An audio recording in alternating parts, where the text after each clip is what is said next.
We're following breaking news out of South Philadelphia right now. Crews working to put out a massive fire at the Philadelphia Energy Solutions refinery. Wow, look at that huge explosion.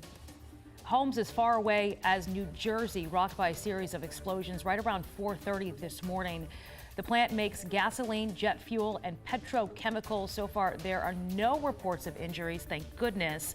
The cause remains under investigation. This is an ongoing breaking news situation in Philadelphia right now.